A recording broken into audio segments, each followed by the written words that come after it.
নিজের শ্রাদ্ধ অনুষ্ঠান নিজেই বানচাল করে দিল কম্পাস, যা দেখে তো সবাই অবাক। হ্যাপি বার 70 দেখা যাবে আজকের পর্বে। বিস্তারিত জানতে ভিডিওতে একটি লাইক দিয়ে সম্পূর্ণ ভিডিওটি দেখতে থাকুন। গল্পের শুরুতেই আমরা দেখতে পাবো বিহান তো খুব কান্না করছে। তখন পুরোহিত মশাই বলে, বাবা ওইখানে কেন দাঁড়িয়ে আছো, এখানে এসে বসো, কাজটা তো শুরু করতে হবে। ছদ্মবেশী কম্পাস তখন এগিয়ে এসে বলতে থাকে, আমাকে সেন্টার থেকে পাঠিয়েছে, আমার নাম ত্রিশান্তিকে। তখন মেঘবেলা বলে, কি বললেন, এটা আবার কি ধরনের নাম? কম্পাস তখন বলে, একদম ঠিক বলেছেন, বেশিরভাগ লোকজন আমাকে ওই নামেই ডাকে, আসলে আমার স্বভাবের জন্য নাকি বেশি দিন চাকরি বাকরি টেকে না। কিঞ্জল তখন বলে, এই যে ভাই, বাড়িতে কিন্তু শ্রাদ্ধের অনুষ্ঠান চলছে, বুঝতে পেরেছেন, আপনার কি দরকার আছে, তাড়াতাড়ি বলে আপনি আসতে পারেন। তখন কম্পাস বলে, এখানে মুক্তিবাসী নামে কেউ আছেন, ওনার গাড়ির ড্রাইভার হিসাবে আমাকে পাঠানো হয়েছে।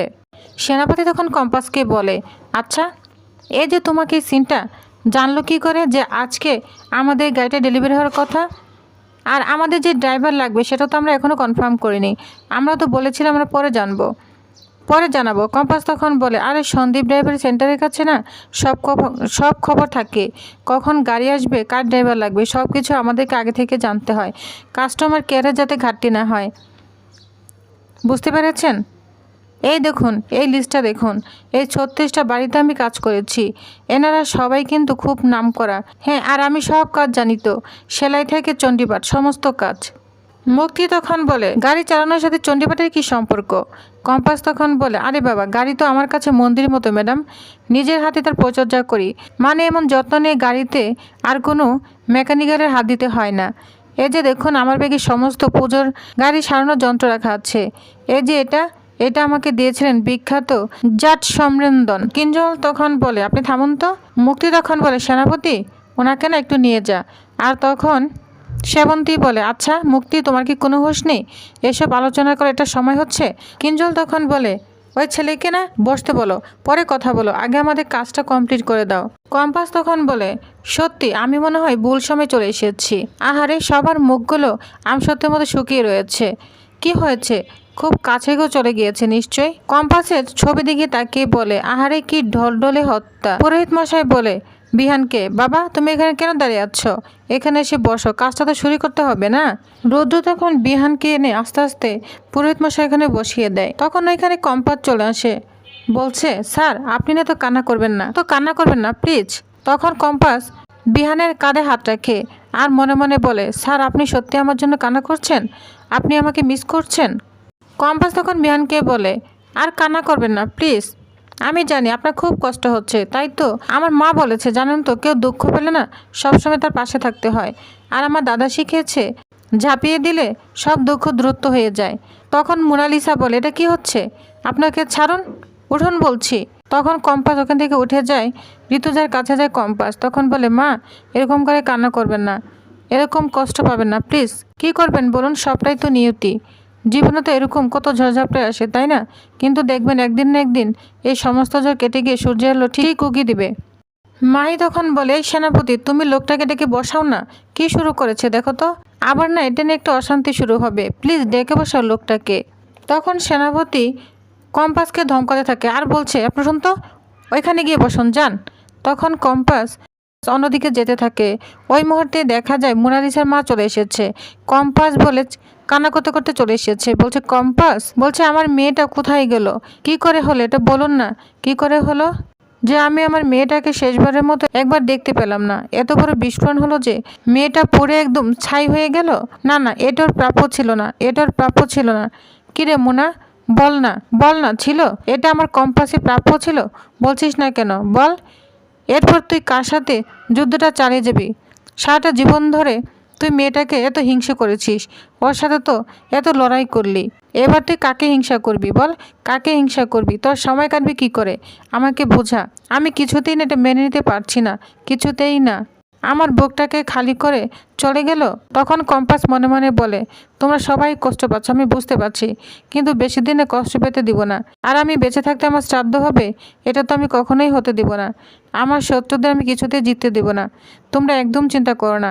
আর মোনালিসা ম্যাডাম, তুমি আমার অনুপস্থিতিতে বিহান স্যারের কাছাকাছি চেষ্টা করছো, তাই তো? দাঁড়াও দেখাচ্ছি মজা, নিজের শ্রাদ্ধ নিজে কিভাবে দেখি বলো। তোমাদের কোনো উদ্দেশ্যই তো আমি সফলতা হতে দিতে পারি না, তখন কম্পাস প্ল্যান করতে থাকে কিভাবে সব কন্ট্রোল করা যায়।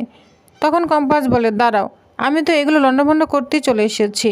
এরপর দেখা যাবে ধোয়ার মধ্যে কিছু একটা জিনিস মিশিয়ে দেয়, পুরা ঘর ধোয়ায় ছেয়ে যায়। কেউ আর কিছুতেই শ্রাদ্ধ কাজ করতে পারছে না, পুরোহিত মশাইয়ের দম বন্ধ হয়ে আসছে। কম্পাস বলে, মুক্তিমাসি, সেনাপতি আর মুনা ম্যাডাম কিভাবে করবে আমার শ্রাদ্ধর কাজ? দেখে এবার কি করে করো তোমরা। তখন পুরোহিত মশাই বলে, না না, এ তো ঘোর অমঙ্গল, এই কাজ আমি করতে পারবো না, অবঘাতে মৃত্যু। হয়তো এই মায়া ছেড়ে যেতে পারছে না, সে হয়তো চায় না যে এই কাজটা হোক।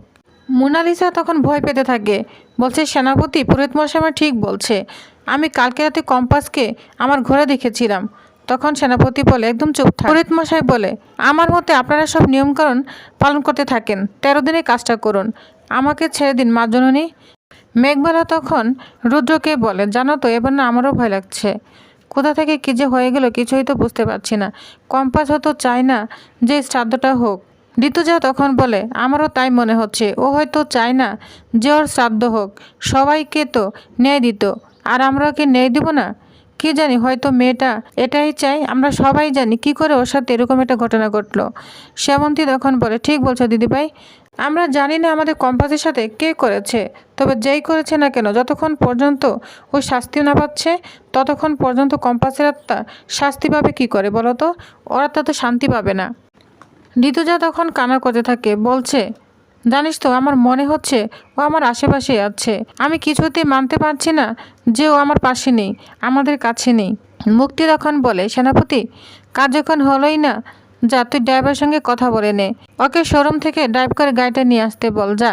অখিলেশ তখন বলে, মুক্তি, একটু সেন্সিটিভ হও, তুমি দেখতে পাচ্ছ না সকাল থেকে বাড়িতে কি হচ্ছে?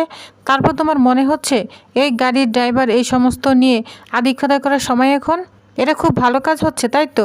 অন্তত চক্ষু লজ্জার খাতিরে এখন চুপ করো। এ সমস্ত কথা ড্রাইভারকে কাল বলো, আজ ওকে বাড়ি থেকে যেতে বলো। রুদ্র তখন বলে, আপনি উঠুন তো, যান, আজকে বাড়ি চলে যান, আপনাকে পরে ডাকা হবে।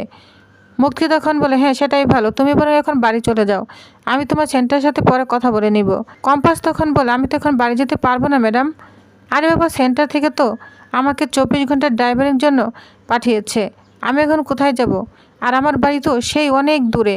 আচ্ছা, আপনাদের এত বড় বাড়ি, নিশ্চয়ই কোথাও আমার থাকা জায়গা হয়ে যাবে, আমি না হয় ওইখানেই থেকে যাব, আমার কোনো সমস্যা নেই, বুঝতে পেরেছেন? দাঁড়ান, আপনাকে একটা জিনিস দেখাই, এই যে দেখুন, আমাদের ড্রাইভারের সেন্টার থেকে একটা লেটার দিয়ে পাঠিয়েছে, এটা পরে দেখুন, দেখুন।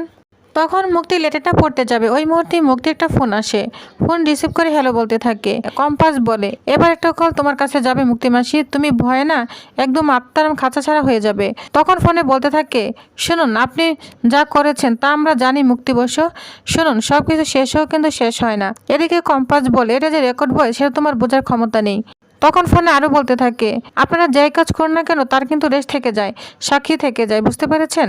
তখন মুক্তি বলে, আপনি কে বলেছেন, বলুন কে বলেছেন? তখন ফোনটা কেটে দেয় কম্পাস। তখন মুক্তি তো হেলো হেলো করতে থাকে আর খুব ভয় পেতে থাকে। অন্যদিকে দেখা যায় বাবুলার কাকা কম্পাসকে তার নিজের রুমে নিয়ে চলে এসেছে। তুমি এখন এই রুমেই থাকবে, আর যদি কিছু লাগে না আমাকে বলবা, ঠিক আছে? অন্য কাউকে ডিস্টার্ব করবে না। বোঝোই তো একটা দুর্ঘটনা ঘটে গিয়েছে, কারো মন মেজাজ ভালো নেই, তাই বলছি যদি কিছু লাগে আমাকেই বলবা, ঠিক আছে? এই বলে বাবুলার কাকা যখন চলে যাবে তখন কম্পাস বলে ওঠে, থ্যাংক ইউ বাবুলার কাকা। তখন এই নাম শুনে বাবুলার কাকা তো একদম চমকে যায়, বলছে, কি বললে তুমি আমাকে? তখন কম্পাস বলে, না না, ধন্যবাদ দিলাম বাবুলার কাকা। বাবুলার কাকা তখন বলে, জানো তো, এই নামে না আমাকে আরেকজন ডাকতো, যেমন তার মিষ্টি ব্যবহার তেমন তার মায়া, কিভাবে যে চলে গেল কিছুই বুঝতে পারছি না। তার শ্রাদ্ধটাও ঠিক মতো করা গেল না। আমার মনে হয় কি জানো, মেয়েটা নিজের ইচ্ছা এখানে যায় না, কেউ তাকে যাইতে বাধ্য করেছে। মেয়েটার কথা মনে পড়ে না, বুকের ভিতরটা কেমন করে ওঠে। এটা বলে কান্না করতে করতে বাবুলার কাকা চলে যায়। তখন কম্পাস বলে, সরি বাবুলার কাকা, আমি তোমাকে কষ্ট দিতে চাইনি। যাই হোক, এখন একটা ব্লান্ডার করে ফেলেছিলাম। না না, আমাকে খুব সতর্ক থাকতে হবে, খুব সাবধানে থাকতে হবে, আর মুক্তি মাসির উপর নজর রাখতে হবে। ওনার উপরে নজর রাখার একমাত্র উপায় হলো ওনার ঘরে ক্যামেরা লাগাতে হবে, আর ক্যামেরা লাগানোর উপযুক্ত সময় হলো রাত্রিবেলা, যখন সবাই ঘুমিয়ে পড়বে ঠিক তখন লাগাতে হবে, এটুকু রিস্ক তো আমার নিতেই হবে। তখন কম্পাস ছদ্মবেশ নিয়ে বাইরে যেতে থাকে আর বলতে থাকে, সবাই তখন ঘুমাচ্ছে, সেনাপতি বাড়িতে নেই, এই ব্যাপারটা বেশ ভালোই হয়েছে। এখন মুক্তিমাসির ঘরে গিয়ে দেখতে হবে যে মুক্তিমাসি ঘুমাচ্ছে কিনা, তারপর সুযোগ মতো মুক্তিমাসির ঘরে এটা সেট করে দিতে হবে। এটা বলে যেতে থাকে কম্পাস, তখনই বিহানের সঙ্গে ধাক্কা খায়। বিহানকে দেখে তো কম্পাস অবাক হয়ে যায়। কম্পাস তখন দেখতে পায় বিহান নেশা করেছে। বলছে আপনি আবার নেশা করেছেন, এখন কান্না করছেন। কাছে থাকতে তো শুধু বকে দিতেন। কই আমি তো কাছেই আছি, নিজেকে ভূত ভেবে ফেলছি। এদের কষ্ট দেখে না একদম আমার মাথা নষ্ট হয়ে গিয়েছে। বিয়ান তখন বলে তুমি সামনে থেকে সরো তো, আমার ভালো লাগছে না, আমাকে যেতে দাও। কম্পাস তখন বলে এই মুহূর্তে আমি এতটা অসহায় যে আপনাকে কিছু জানাতেও পারছি না যে আমি বেঁচে আছি, কিন্তু আপনি এভাবে চললে আমি সব দিকে কীভাবে সামলাবো? যা করছি তো আসল কালপিটের মুখোশ খোলার জন্যই তো করছি, সত্যিটা বের করার জন্য করছি। বিয়ান তখন বলে এই ভাই না বোন সরো তো তুমি। তখন কম্পাস বলে আমি তো আপনাদের বাড়ির নতুন ড্রাইভার। বিয়ান তখন বলে বুঝতে পেরেছি, মুক্তিমাসির নতুন ড্রাইভার, নতুন রুম, বুঝতে পেরেছি। আচ্ছা আপনি আবার ড্রাইভিং বাদ দিয়ে বাড়ি পাড়ায় কাজ করছেন নাকি?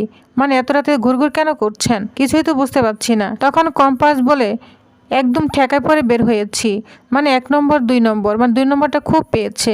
বলো না বাথরুমটা কোথায়? তখন বিহান বাথরুমটা দেখিয়ে দেয়। কম্পাস তখন বলে না না, আপনাকে এখন এইভাবে একা ছেড়ে দিয়ে সোজা চলে যেতে পারবো না, বুঝলেন মশাই? আগে আপনার কিছু একটা ব্যবস্থা করতে হবে। তো প্রিয় তার নেক্সট আকর্ষণীয় পর্বে আর কি থাকছে তো জানতে অবশ্যই আমার সাথেই থাকুন। ধন্যবাদ।